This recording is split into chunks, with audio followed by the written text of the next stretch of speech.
This is the Concealed Carry Podcast, Season 9, Episode 2. And welcome to the Concealed Carry Podcast, part of the concealedcarry.com network. I'm your host, Riley Bowman, and joined today by co-host Jacob Paulson. And I forgot the title sponsor, KSG Armory. we don't have our producer, so I don't have my script in front of me. Producer being Matthew Marister. You do get accustomed to reading, yeah. Well, you think you got it memorized too, which generally you kind of do. But anyway, welcome to the Concealed Carry Podcast, brought to you by KSG Armory. And I am your host, and Jacob's our co-host. And we're thrilled to be with you all. This is actually Wednesday, July 12th, 2023, as of the recording of this episode, in case you are not catching us live. Today's episode, we're talking about setting up your dry fire dojo, or what might also be referred to more generically as your dry fire training or dry fire practice area. Looking forward to this topic. This was featured recently as a topic or whatever in our Shooter Ready Challenge video series. You can find it at shooterreadychallenge.com. And today's episode sponsors are laserapp.com, lasrapp.com, and also barrelblock.com. And in case people ever get confused, that's barrelblock, BLOK.com. And also new sponsor of Shooter Ready Challenge is dryfireproshop.com, your one-stop shop for all things dry fire related, so very appropriate for this particular topic. And so we thank our sponsors, and let's get into the topic. Except Jacob, I think, had to disappear for a second. Yeah. Are we having some issues? Just having some bandwidth issues, so I was trying to reduce my lag by toggling my camera. Gotcha. All right, well, we'll fix that in post for the podcast. We'll do the best we can for having, it looks like I'm even having a little bit of connectivity issues today. So today may just not be our day, but we'll do our best. All right. So setting up your dry fire dojo. Jacob wanted to do this as a topic, or as a, I guess, topic, of the Shooter Ready Challenge.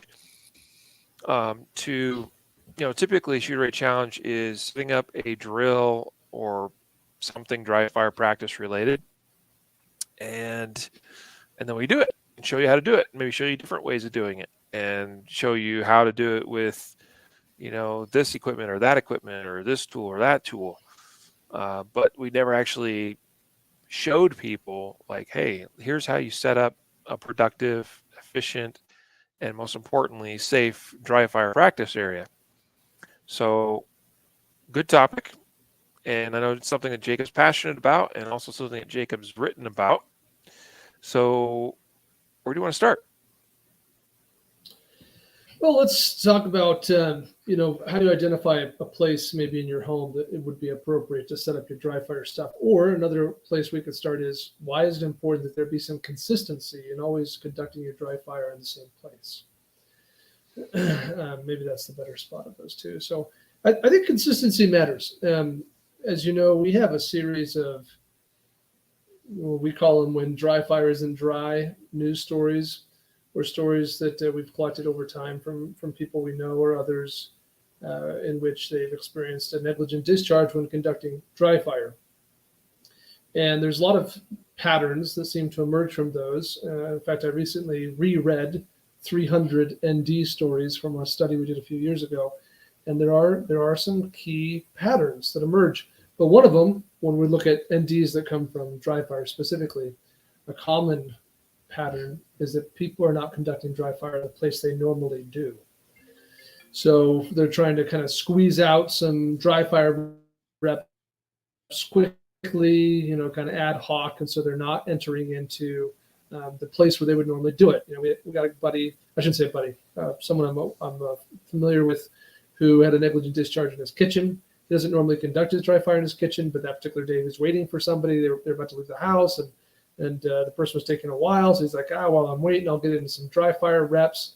So he starts to conduct some dry fire in the kitchen and shoots his refrigerator, right?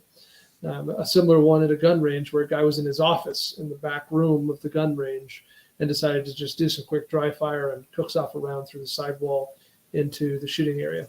So consistency of location is important because it allows us to create not only some systems relative to safety, but also allows us to build routines and habits that cause us to be more safe.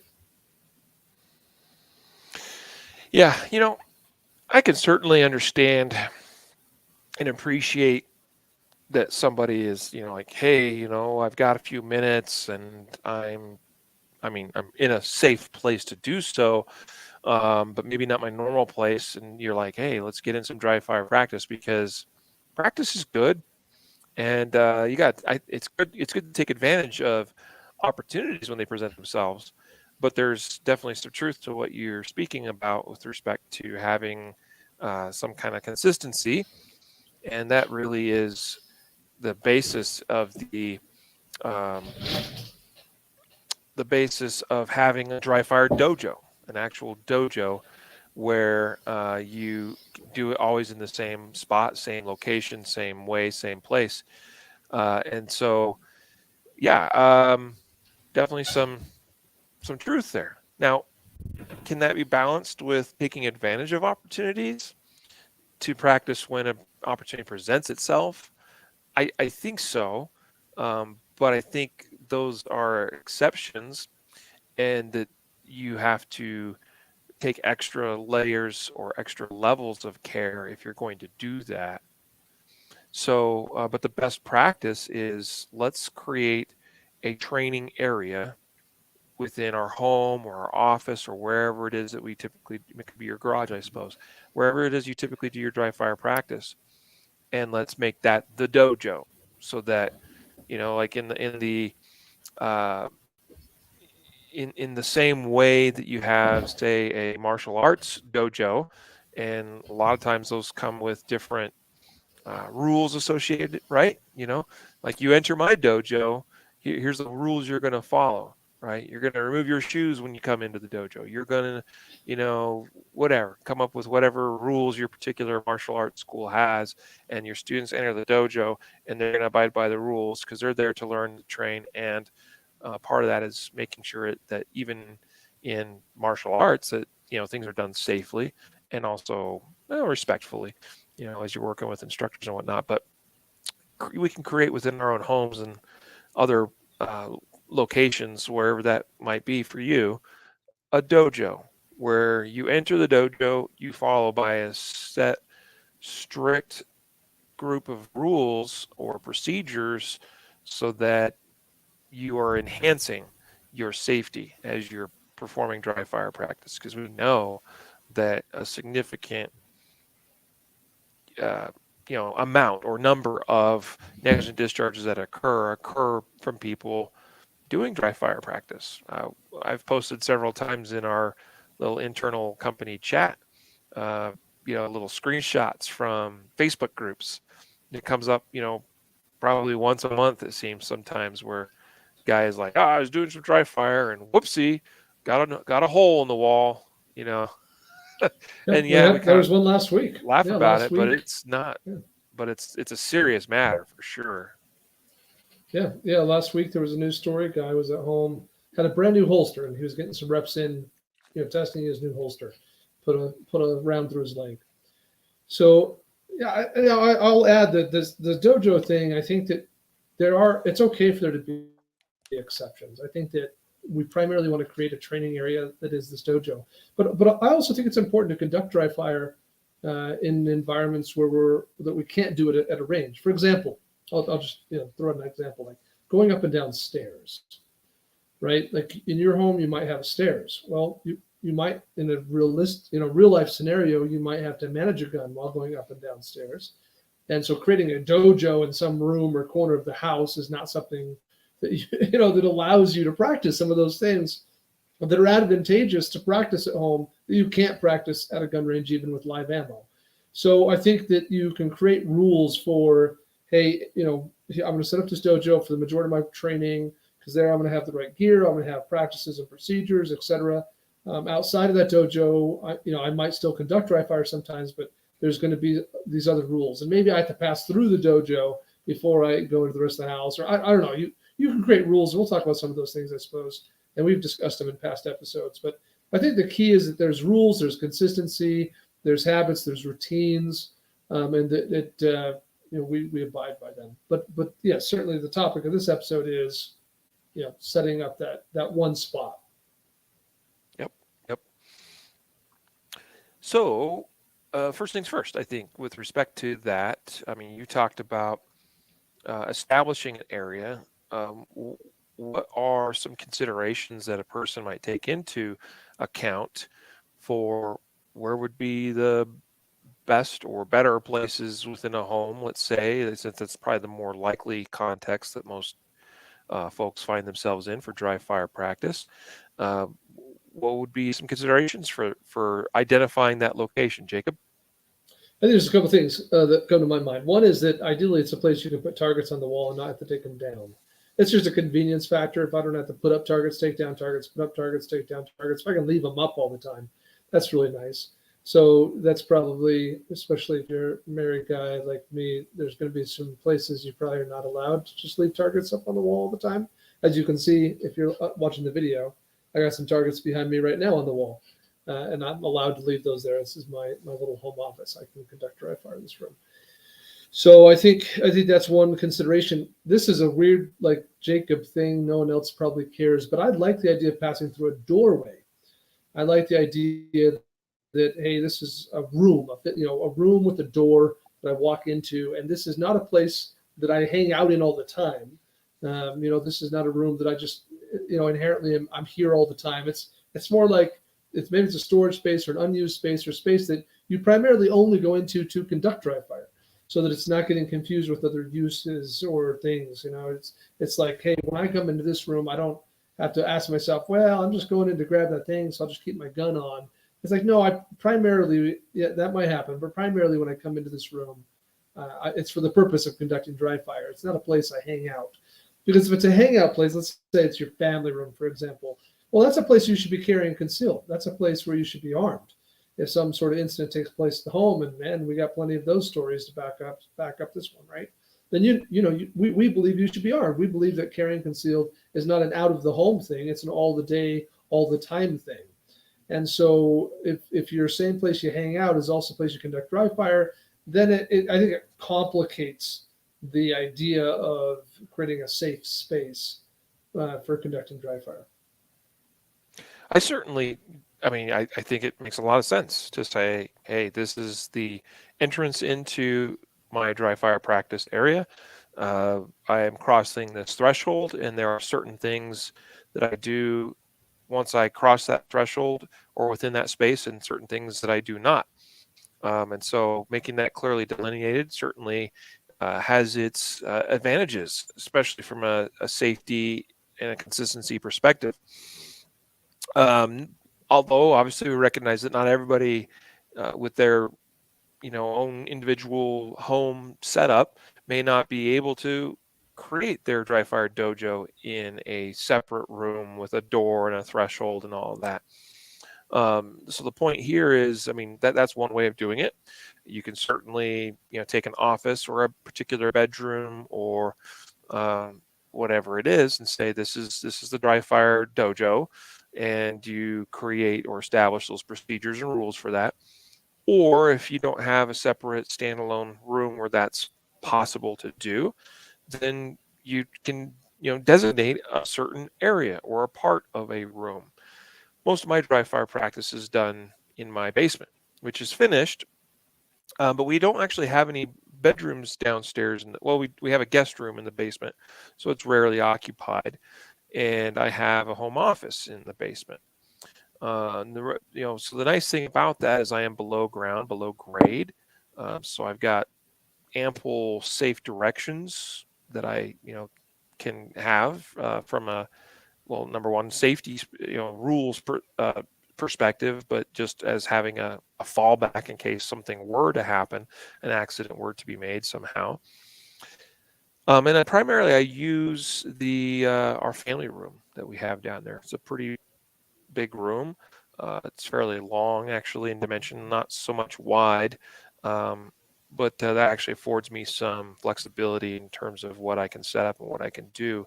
And I can kind of do things in a 360-degree fashion as long as there's no one else downstairs there with me, or I need to be concerned about, not muzzling a family member, let's say. The one thing I do have to be careful about is not orienting my muzzle upward for, again, additional layers of safety. And I don't want to have that muzzle direction uh, unnecessarily go upward where the rest of my family is likely, uh, present. And I typically am doing my dry fire later at night when kids are usually in bed anyway, and they are typically going to be right above where I am conducting my practice. Um, but essentially, when I enter my dojo, it's basically going down the stairs into the basement area, and yeah, that's the dojo, and there's what I want before we get into kind of some specific safety rules, let's say, which is an important aspect to consider. I do want to just make mention while we're discussing this topic that in giving you some thought to where your specific dry fire practice area is, whether that's a separate room or whether that is uh, delineating some kind of area or part of a room. If you wanted to get real technical with it, you could take some blue tape or masking tape or something and actually create an outline on the floor and say, this is the dry fire practice area. And that means only within that area will I have, or not within that area, or what am I trying to say? I will not have live ammo, for instance, Within that within area, I that will not area, have. right? Yeah. Within that area, I will only have unloaded firearms. That's, I think, what I was trying to communicate. And so that's one approach. But before I hand it back to you and we move on to other considerations, I was just going to make mention that I kind of dropped a hint in me describing my own dry fire dojo, which was that I like the fact that it's in my basement. And at some point, 360 degrees around me, I have a concrete barrier, and beyond that, earth. Like there is no penetration of bullets that is going to leave the perimeter of my home. And I'm fortunate to have that setup. Not everybody is able to have a setup like that. Not everyone has a basement. Not everybody lives in a place where you can have a basement. Some of you may live in an apartment or some other more high density or medium density housing of some sort. And so that may make it a little more difficult for you, but I still think that it's wise to evaluate your own floor plan, the construction of your home, the what's on the other side of walls and things, and what is my best safe direction for primarily keeping my guns oriented and conducting myself in dry practice. What is the least likely direction in which, if something were to occur, that somebody might get harmed as a result of that? So those are wise things I think to consider, and then plan accordingly as to how you set up your dojo. Yeah, I'm glad you talked about safe direction because I just brain farted on that. I think that's a good comment and really important. And again, I think that if this sounds like something you can't do in your home, then you do the best you can. Maybe it's a temporary. Maybe you set up a dojo temporarily, and you have to take it down because it's in the middle of your living room or bedroom or something. That's fine.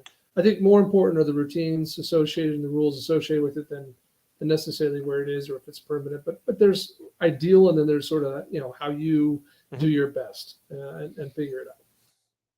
Yeah, I just think where it's possible, where possible, it makes sense to have additional redundancies built into your setup.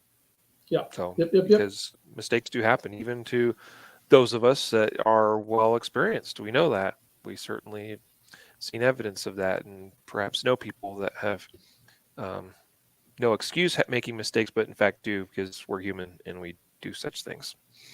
Yeah. So, what would be some actually, before we get too far along here, a little sponsor spot here, just to feature more specifically. Our first sponsor of today's episode is laserapp.com. That is the laser activated shot reporter software that we're big fans of and have been using for a number of years now. And we feature the Laser X version of the software typically each month in the Shooter Ready Challenge video that we film on shooterreadychallenge.com. And so head on over to lasrapp.com and check out the software. I mean, you'll see that, there's a cost associated. I think it's a reasonable one when you consider what you can get out of it and the flexibility and also the power. Like it's a very powerful software with a lot of features. It's a really, really cool thing to have as an option for you in your dry practice. It certainly keeps things interesting, allows me to try a bunch of different things, and most importantly, actually collect data on hits and associated times with those hits. That is hard to do any other way in dry practice.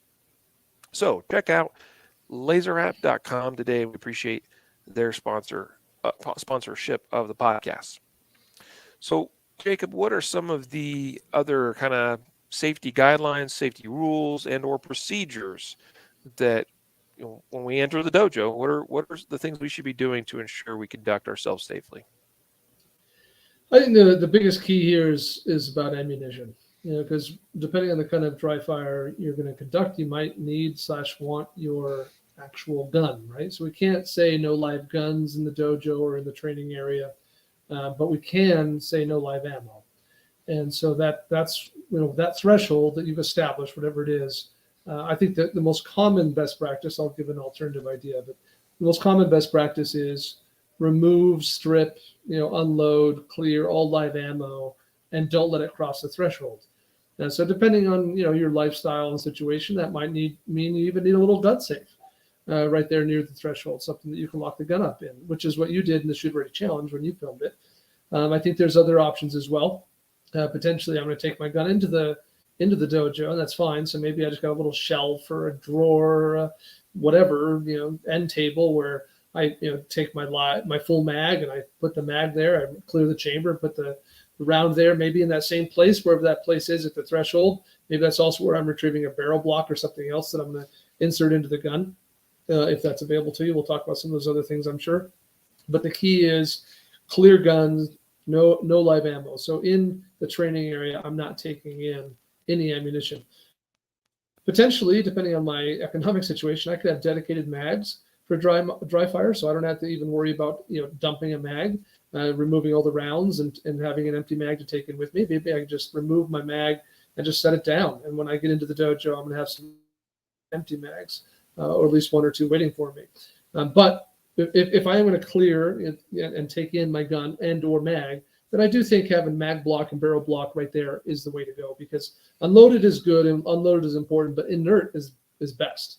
Inert means gun is incapable of firing, right? So inert means I've barrel blocked it, put mag blocks in the mags, or it means I'm using a SIRT pistol, or it means that I'm using a cool fire trainer with an aftermarket, barrel that's installed that we know that's visual, that I can see and know is not going to fire. It means I've done something that renders the gun incapable of loading and or firing a round. So that's the key here. That's the big one. I'll give you one alternate. I certainly know some people. In fact, I think you might have been the first one to tell me you knew someone who did this, and I've heard it a few times since. But I know some people who they don't like the idea of leaving the ammo outside of the dry fire dojo necessarily. What they like is having a place they can set it, they can see it. So maybe it's just on the outside of the tape, line on the floor. But if it's a dedicated room they're going into, maybe they have a specific corner of that room where they put the live ammo. Some people, I think the concept here is that I want, at any given time I'm conducting my dry fire, I want to be able to look and see, oh, yep, there's my ammo. It's right there. I can see it. So I know that it's not my gun. I know it's not, that's not the mag I'm using, because I set them down over there in that consistent same spot every time. So that might be something a person might prefer. If you're just chalking out an outline in your living room, then you could do both. You could say, hey, when I cross in over this line, I'm not taking any live ammo. In fact, I'm going to always leave it over here in this one spot, so that while I'm in the training area, I can always look over and verify, yep, there's my live ammo. But I would encourage, I think for me, like there's a good, better, best here. And I think the best policy is I don't just clear and unload the gun and make sure no live ammo crosses the threshold. I also render the gun inert, or I take an inert, or I go in to use an inert gun that I keep there. Yep. I think that is, I think it's the best way to go. We have the barrel blocks. Of course, we sell barrel blocks. And there's a reason that product exists, because it is the way that you can easily and reversibly make a live firearm essentially inert for purposes of dry practice. And so makes without a lot disassembly of sense. either. I don't have to take Yep. it apart, right? So it's a Yep. quick thing. Lock, slide back, slide this in, release, slide forward, done. That further enhances safety, yeah. because you're not having to disassemble the gun. And some guns require press of a trigger before you can disassemble it. Right. Yeah, absolutely. Render gun inert. Like that's the way I feel about it. And there's some, I think barrel block has some non-safety related advantages too, relative to potentially limiting damage to the firing pin, and the mag blocks obviously allow for some specific type of training that you might otherwise not be able to do. So we can talk about that later, I suppose, if we need to or want to. But for $15, right, for $14.99, a person can have extreme, absolute, and visually confirmable confidence the gun's inert. Mm-hmm. Yeah. So using the barrel block is probably my default solution for conducting dry practice much of the time, because of the safety advantages that it comes with. I mean, in that way, even at a glance, even at, as I pull the gun out of the holster while I've been, using it or whatever, I can always just check if for some reason maybe I don't know, maybe as much as I'd like to say that we should try to avoid distractions during dry practice, which I think is wise. The fact is, life is life, and I'm a father and a husband, and in my world, distractions are always going to exist. And so maybe I step away for a minute and come back and go, hey, hold on, let's just double check things. Well, I can quickly look at my gun and go, barrel block is in it. I can see it before I even open the slide. I can check and see that it's coming out of the muzzle. I can check the chamber as well and visually verify it that way too. So a lot of advantages that way. There are times and places where I'm going to do dry practice that is not where barrel block is not the right tool. For instance, maybe I want to practice unloaded starts. Which that terminology is a USPSA competition thing, right? Where you start a stage with an unloaded gun, then you got to load it. So an unloaded start, and so maybe I want to set that up and practice that, because I have a match coming up, and that is something that may be featured in that match. Well, that is going to involve me needing to have an available chamber in my gun. So barrel block would prevent that from being possible. And then I'm going to need a mag with dummy rounds in it. Well, then we should at least have the consideration that there's other safety considerations that I should have in place, or procedures that, okay, when I'm doing this dry practice now, where I'm practicing, with dummy rounds, I need to check individually each of those dummy rounds and make sure that everything that I'm working with is in fact only a dummy round. And two, that's all, checking my magazine, that is all that I put in that magazine was dummy rounds. And then three, just ensuring that the gun, in fact, before I begin, is loaded, that I have an empty chamber, and that I know where my live ammo is located and that it's accounted for, and things of that nature. So another situation would be where you want to use something like a Ready Up Gear laser dot trainer. And that's the little laser emitter that you insert into the chamber, very much like a live round would be inserted. It does not have a rim on it, so that when you work the slide, you're not extracting it out each time. It has some O-rings that keeps it locked in place in the chamber. And so that way, when I'm working with the laser dot trainer, I, again, have to follow very similar safety procedures like I would with, say, dummy rounds, where I need to make sure that first I'm starting with an unloaded gun. I know where my live ammo is, that it's accounted for, or that it's safely stored away.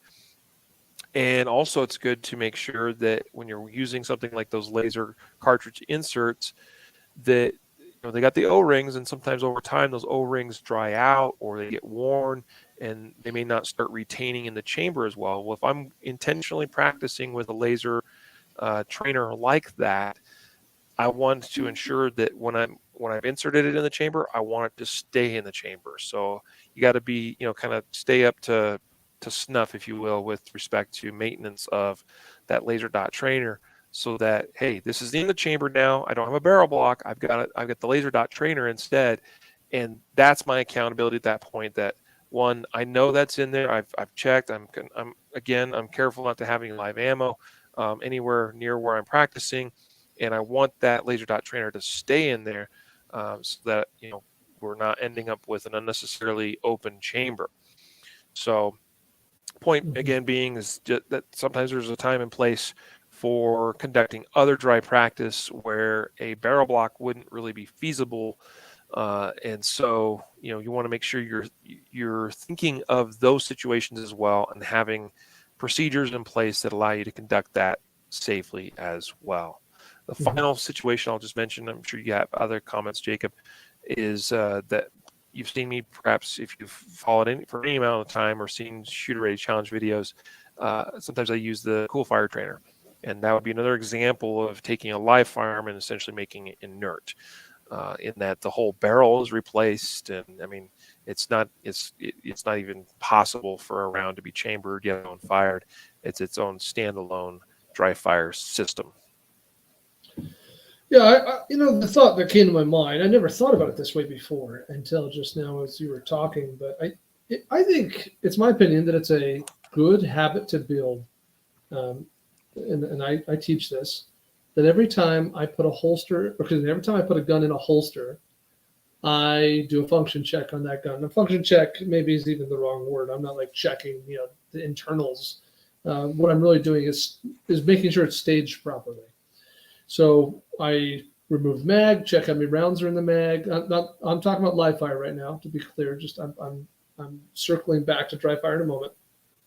But I'm dropping the mag. I'm checking to see how many rounds are in the mag. I'm pushing down on the top round, maybe testing the spring of the mag, making sure it's nice and stiff. I'm inserting the mag into the gun. I'm giving a little tug on the base plate, making sure it's fully seated. I'm doing a press check, right, pulling the slide slightly to the rear so I can see into the chamber and verify that I have a round in the chamber. And then I tap on the back of the slide to make sure my slide goes all the way back forward into battery, and then I go ahead and holster the gun. It takes much less time to do it than it does to describe it. And if I'm in a class, for example, maybe, I'm hoping to take one of your classes here in a month or something. I will do that every time. Like I might do that full process 30 times in a day, 50 times in a day. It's not a big deal. It doesn't take that long. I do it at least once a morning every time I get dressed and I holster up, right? So I just wanted to point out that in dry fire, I can do a similar thing that creates a similar good habit, right? So every, not just, initially when I first get in, I can do that same check, right? Like, okay, I'm gonna remove mag, check no live ammo, got my mag block in there, maybe, depending on what I'm doing, that might be helpful, or dummy round or whatever it is. Insert mag, pull tug on base plate, pull slide back, and check chamber. Yep, there's my barrel block, or if I'm using some sort of laser cartridge ammo thingamajigger like the laser dot, then yep, there it is. There's that shiny brass. I see that's what's in there. Good to go. Release slide, tap slide forward, holster up. And when I complete the next exercise, I can repeat. I can do it again. And my point is that cycle of checks, which I think is extremely important in real normal everyday non-dry fire situations, just daily concealed carry readiness, and when I'm conducting training or practice on the range, also applies to dry fire. And I never thought about it that way, but I do. I think that's something you can do in both situations. Just I'm checking every cycle. Yeah, I put that in the category of what we call our first firearm safety rule at concealedcarry.com, which is know the condition of your firearm and always treat it as a potentially dangerous tool. Yeah. And that first part is super key. Like I should always know what the condition of my firearm is. If I want it loaded, I need to know it's loaded. If I want to unload it, I need to know that. I don't want to end up in a situation where I make an assumption about what the condition is and get it wrong. And when in doubt, just check. It's not hard to do. It takes very little time. It costs you nothing to check. And always good to have that reassurance, the peace of mind of, I know, in fact, what the condition of my firearm is. And some of my desire to word or phrase the rule like that actually came from a time when, I mean, I've been a pretty religious dry fire practitioner for a number of years now. I mean, I typically spend some amount of time with a gun in my hand pretty much every day. It might only be for a few minutes, it might be for a half hour, but I typically touch and spend some time with my gun every day. That's how I've gotten to be fairly good. That's just a thing. It's funny how that works. You practice and do it consistently, you get good at something. There was one time though, in a lot of time, sometimes I'm dry firing with guns that aren't necessarily daily carry guns, but sometimes I'm doing some dry fire with my daily carry. One time I unloaded following procedure, did everything properly, safely to conduct some dry practice at home. Went about, my dry fire practice session, got done, and was going to, reload my gun. And I inserted the loaded mag, but I never did chamber around. And I didn't discover that until like 24 hours later, dang near, when it was like, basically I went to do, I think my next dry practice session when I went to unload it was like, a round should have come out of that just now. What you mean to tell me for the last day I've now carried a gun I thought was loaded, thought was chambered, thought was ready for use, and in fact was not. So I did not know the condition of my firearm. And yeah, I mean that's a mistake. That's all on me, but we make mistakes. That's a simple thing, Uh, in a moment of I don't know what happened. I still to this day can't explain why I failed to reload my gun fully, but clearly I did. And guess where I found my unloaded round, the one that had been in the chamber. It was still sitting right where I had unloaded, and Yeah. it was as if I grabbed the magazine, stuck it in the gun, and put it in the holster, went about my business, and the round was just sitting there a day later. So that was a wake up call, because had that been the day I needed to use my gun, it would not have gone bang when I thought it would, and that, I mean, clearly, okay, tap rack and get back into the fight, but that's not ideal. So know the condition of your firearm. And if you're in doubt about that ever, check it. And even if you're not necessarily in doubt, like I do a little check, like you, Jacob, I think this is something that I've done as well for many years now. Before I put my holster on, my gun on for the day and go about my business, quick little function check. All right. Yeah. Mag out, mag looks good. Rounds in chamber, great. Guns in battery, guns in proper working order.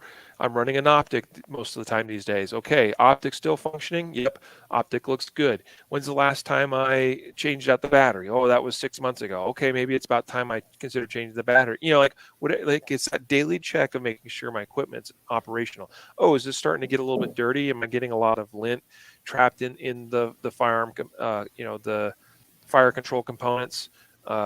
Maybe time to clean, that kind of stuff, right? Like every day, a quick little look over and function check of my gun. I was thinking about this a little bit the other day when I saw someone post online. They were complaining about a particular firearm manufacturer, and I just don't make them like they used to, and they're obviously using cheap, finish. Like the finish on the firearm is not as good as they used to do it or whatever, because he was complaining about how his gun was covered in rust. And I was like, that's interesting, because it was apparent just looking at it that it had been in a holster and had stayed in a holster for days and days, maybe weeks and weeks, and that during that period of time, condensation had occurred within the holster as it's against his body, and it rusted the gun. And he's blaming the fire manufacturer, and I'm like, I'd put some of that blame on you, buddy. I mean, they might not be making as good as they used to. I don't know. But that tells me you weren't even looking at your gun every day. That it was just coming off your belt, into the safe, out of the safe, back into the belt, back and forth, never actually checking the gun that's inside the holster. So anyway, I got a Yeah. little bit, I, I in the just never weeds there. thought of it. I never thought of it before as a skill to translate it from dry fire to live fire. Yeah. A skill, maybe the wrong word, a practice, a routine. I never thought of it that way, but it really is. It's Yeah. the same thing I'm doing in both circumstances. I'm just looking for a couple of different things. Yeah. So good stuff. Let's talk about. I'm going to make a stick of a hard right here. Right? Sure. Let's talk about targets and size and distance. Well, before we do that, Sure. let me interrupt by just making sure that we recognize our episode sponsors properly, and so our second sponsor is Barrel Block. We spent some time already talking about Barrel Block, so no need for any further introduction there.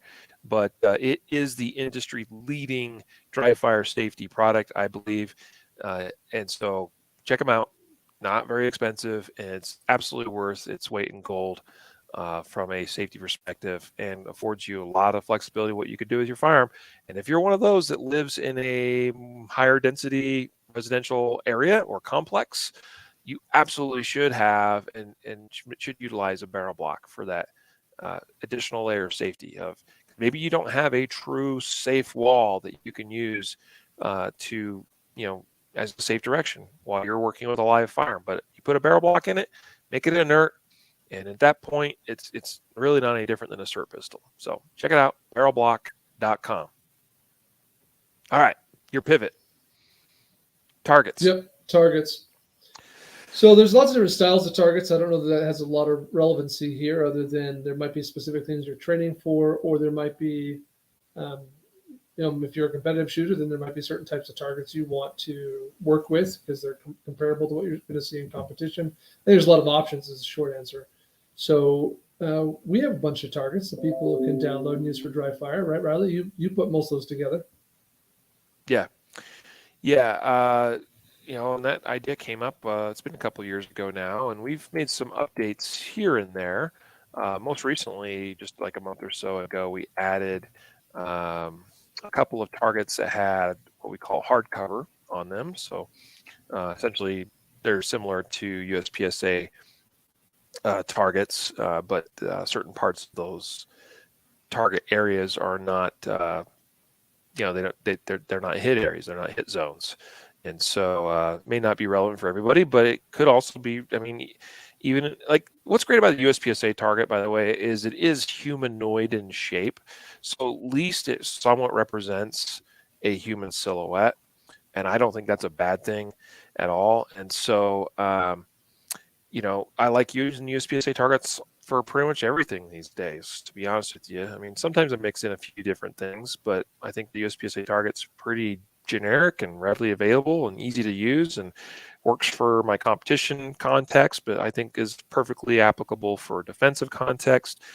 But even these targets with the hardcover zones on them, in fact, I'm going to pull up on my screen for those that are viewing the video with us here today, so you can see, here's what I'm talking about. So these ones right here are these black areas. So some of it's covering the left side, the right side, or maybe you're just getting a little sliver of of the target. We call that a tuxedo target, and one that's covering the lower zone. So these could be very much representational of a threat target that is partially obscured by a wall, a column, some other kind of cover or concealment.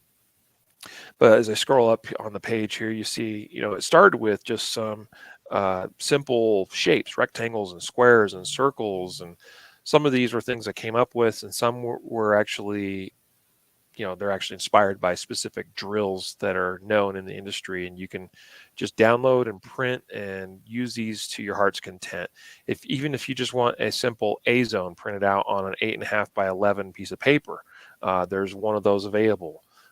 So easy to print these off. These other USPSA and IPSC style targets, they are intended to be printed on 8.5 by 11 piece of paper.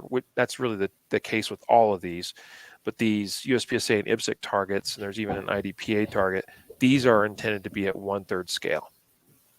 And so if you print let's them, talk briefly about 1/3 scale and why yep. that matters. So Yeah. Yeah, I mean, 1/3 Go scale. ahead. What you mean is that if the target were normally 21 inches tall, when you print it on this 8.5 by 11-inch paper, it's going to be 7 inches tall. It's a very literal, like it's 1/3 the normal size, like shrunk down.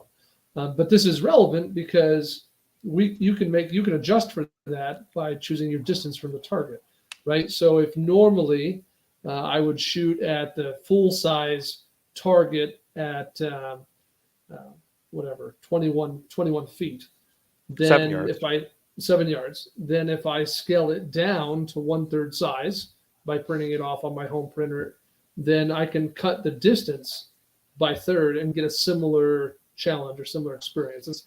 It's the equivalent same Hmm. thing. Hmm. So I can work at 3 yards Yeah, when you're or talking two and a about half this, yards. talk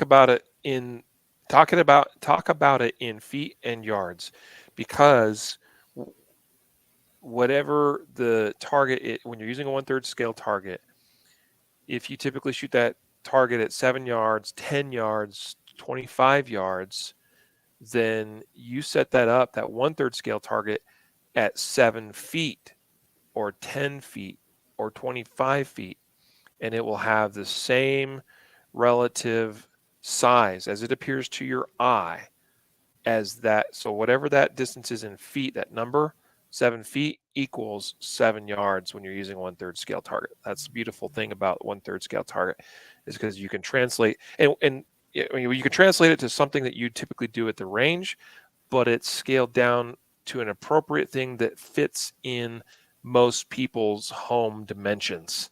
Like 7 feet, right? 7 yards is a common distance, or even 5 feet or 5 yards. Uh, hey, we all can probably find 5 or 7 feet, perhaps 10 feet, pretty easily within most of our American homes. Yeah, yeah, I love it. Something that I saw you do, and I'm sure others, I don't think you probably invented the idea, but like, well, in your dojo, you have tape on the ground to kind of mark out some of those distances, so that you don't have to redo that every time. Or a person maybe doesn't even have to put tape on the ground. Maybe they can mark it with some landmarks on the wall or with furniture or something. But kind of having some preconceived notion of, okay, I got my 1/3 scale targets up on the wall. Here's my my 3 feet, my 5 feet, my 7 feet, my 10 feet marks or whatever they are, so that I know that I'm kind of the equivalent of when I go to verify and improve my do practice in live fire. I know kind of what I've been working at. Yeah, yeah, and that is something I've done for a long time in my basement dry fire dojo. I've got a number of little pieces of tape, just masking tape. It doesn't harm the carpet, and it just marks off some distances in the home dojo there. And also, I've got some other pieces that represent like shooting areas that are more, that translate a little bit more to competition preparation that I do. So I've got, these little kind of mini courses of fire that I can run within the confines. I mean, I've got a little bit of room to work with in the basement there, and so I've got like little lines here or there that sort of like represent, like, I'll start here on the other side of this piece of tape, and I'm going to shoot these three targets and then run over to this other piece of tape on the other side of it, as if I'm stepping into a shooting area, and then engage those next set of targets or whatever. So yeah, little, any of that little stuff. It's easy to do. Blue tape's great. The painter's tape, because it pretty much doesn't hurt anything. Masking tape can sometimes be a little bit too sticky and leave some residue. You can pick up a roll of blue tape, and the blue tape's very useful because I'll use it to actually put on the back of my targets that I put on the walls. It doesn't damage the walls, and I can peel those off when I'm done or move them in different places. And then I can use that same tape to mark out some, lines or distances or shooting areas on the floor. Mm-hmm. Yeah, and I just realized I don't think we said it out loud, but the targets that we're mentioning that you can download and print on your own computer, you can get those at concealedcarry.com/print targets. They're free. They're just PDF files. You just download them, print them at your convenience. Yeah, that was super important to us. Was create a resource that's helpful to the community, make it free, and if you want to thank us, well, you can shop on our website. Speaking of shop, I guess I'll take the opportunity since I just set it up and it's a perfect segue. Our third sponsor of today's episode is dryfireproshop.com. This is a relatively new site, and it's everything on this is dry fire related. So it's a one-stop shop. You can see already there's a bunch of things added into the store, and hopefully more things coming soon. So dryfireproshop.com. Hope that you'll check that out for your future dry fire product needs. So let's we're about 50 minutes in, and we could start getting close to wrapping this up. This discussion here today about setting up your dry fire dojo. We talked about turrets, we talked about safety, we talked about some procedure related stuff. I'm going to talk just a little bit about a couple of things I found to be really beneficial for me. And what that is I typically have a gun belt and holster that is just sitting basically there in my dry fire dojo area that's ready to go pretty much whenever. And while that belt setup has Velcro on it to where, typically I would use it with an inner belt and then put this outer belt over that. And, with that interlocking hook and loop for security purposes when I'm actually competing or using it on the range. A lot of times I just put that gun belt on over top of my regular belt or over top my shirt even. It typically stays put well enough for the practice that I'm doing. And just having that belt there and ready for use is not only a reminder to me to do dry practice, but also kind of that encouragement of, that's already there. All I got to do is pull, my P320 out of the safe or whatever. And, in a moment's notice, I can be up and running and doing dry fire practice. So that's something I found, pretty useful. And actually I noticed that about my friend Matt Little. He has a whole room dedicated to dry practice. And he's got hooks with multiple gun belts because they each have different holsters on them, so that hey, if he's working with this gun, he just grabs that belt and it has that holster on it already. I don't quite have that many extra belts and holsters laying around, but I thought that was pretty cool to just see how he had his little dojo set up and how he had everything just basically hanging right there. It's basically like a gym, a training gym, but it's dry fire focused. One thing that I also have in my dojo in my basement there is I have a TV, and Matt has this as well in his dojo. And more recently, there's been a couple of YouTube channels that are actually really kind of cool. There's one called Dry Fire King. They have a subscription-based model. I think they have some free stuff available as well. And there's I can't remember the exact channel name, but there's a couple out there. And granted, they tend to be a bit more competition focused, but they actually kind of what they are is rendered, videos of like a video game, if you will. It's just graphics of targets, and it includes moving targets. And that's one thing that's hard to set up sometimes in a dry fire setting, is to have the ability to track and follow targets and shoot moving targets. And so I don't use it hardly, probably more than, I don't know, once or twice a month, it seems like sometimes. But sometimes I like to just, hey, I've got my TV here. I'll pull up a YouTube channel on there, load those videos, and do some dry practice for that particular session, just using those little videos to be my targets. And that's kind of a fun thing to do. That'd be cool to put a link to a couple of those channels in the show notes, Riley. I actually have a whole playlist that I've created and saved. I've shared that with a number of other people because there's really like probably 3 different channels listed in that playlist. I think there's one that's probably the bulk of those videos, but there's a couple others that are included. So just give that playlist. People can have fun with that to their heart's content. The final thing would be just having almost like a workbench, if you will, or a table or a desk or something. And a lot of times I just have my equipment just set on the table there. Just making it as easy as possible, whether it is to swap out gear or equipment, or I'm switching from a barrel block to now my cool fire trainer or whatever, and I like to just have, so I'm not trying to like fumble things in my hands. Like I actually have a place for things. They get set on that little table, and it's easy, easy to do what I need to do. So a Mhm. couple little, I mean, that sounds pretty, like, yeah, duh, okay, have a little, table or bench or whatever, but Well, I got one just more. a couple, just give some thought to how you actually set yourself up. And again, the first thing I think is really key that I mentioned with putting it kind of right there in front of your face. Like every time I walk by, it's like, oh, there's my gun belt. Okay, let's do some dry practice. Yeah. So, I think another really valuable one is a tripod with a phone mount. So oh yeah, you can go on YouTube or you can go on Amazon or wherever and you can buy any number of tripods. They don't have to be expensive. You can get some pretty low cost ones. Some of them come pre-built with some sort of mount that you can put a tablet or a phone in. I yep, think this has a ton of value.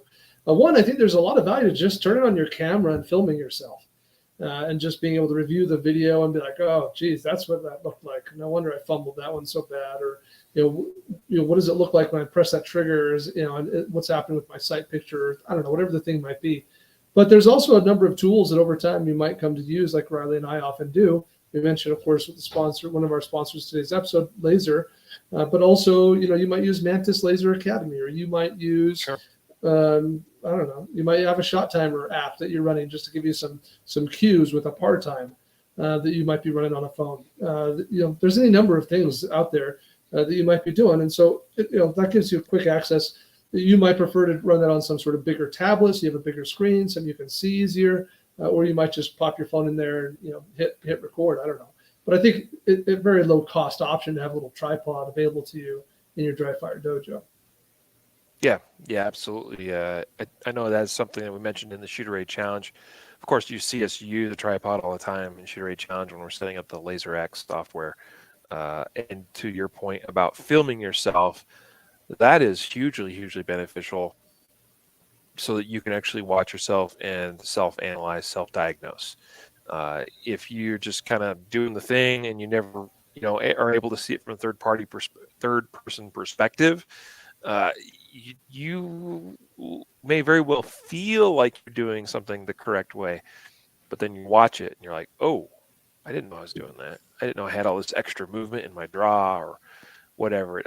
Shrugging my shoulder, or I'm dipping my head as I'm presenting the target, whatever. So, very, very valid suggestion you made there. Mm-hmm.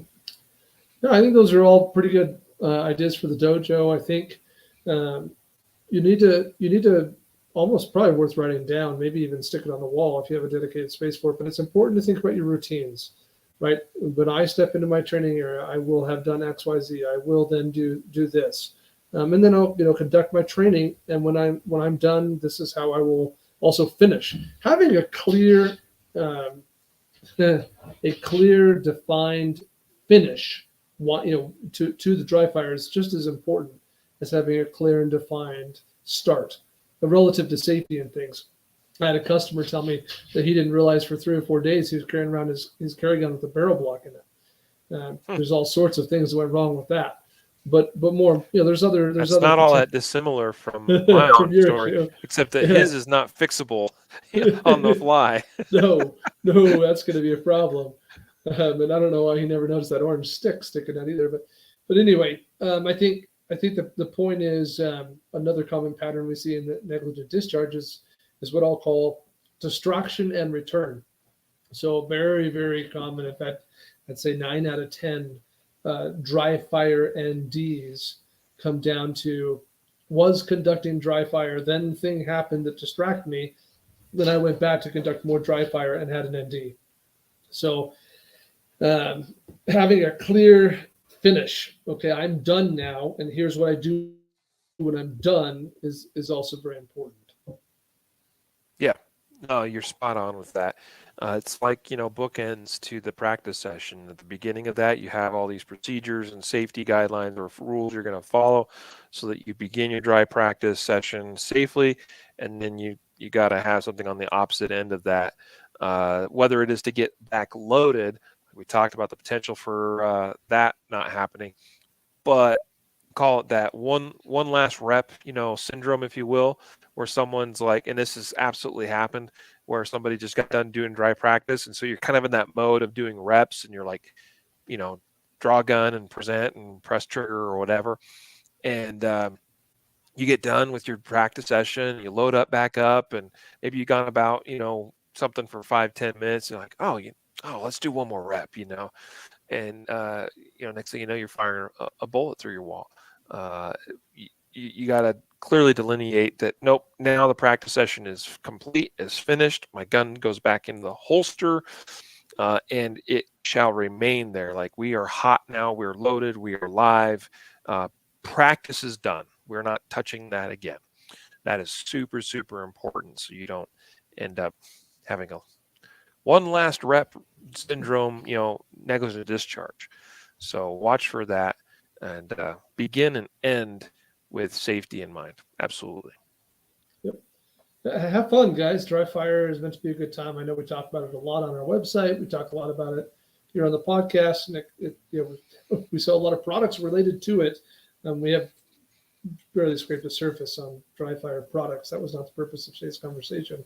The point is, if you're not doing it, you should be doing it. And if you think it sounds boring or lame or like it's a chore, then you need to figure that out. You need to figure out how to make it something you enjoy doing, so that you have natural built-in incentive to do it frequently and often. Absolutely. As I mentioned earlier, if you want to get good at shooting your gun, handling your gun, defending yourself with a gun, you need to practice those things, and you need to practice them a lot. And it's not only the number of repetitions that you get that gets you good, but it's also, you want to stay good. And part of that is that you've done practice recently. So your ability to perform at a particular level, okay, wherever skill level you're at, your ability to actually deliver that when under pressure is going to depend on number of reps, but also how frequently you've had reps, because that's how your brain works. Having things in short-term memory is really key, as well as long-term memory. And so, yeah, dry practice. Do it a lot and do it often and regularly if you want to get maximum performance. And we know you do, or you wouldn't be here listening. And again, thanks to our sponsors, which were laserapp.com, barrelblock.com, and dryfireproshop.com. Relative newcomer to the podcast as far as sponsorship. And we thank you. And Jacob, also thank you for your time today and doing this episode with me. All good. Appreciate it. Yeah. And so until next time, a reminder to train right, train often, and train safe, so you can fight hard, fight fast, and fight true. Take care.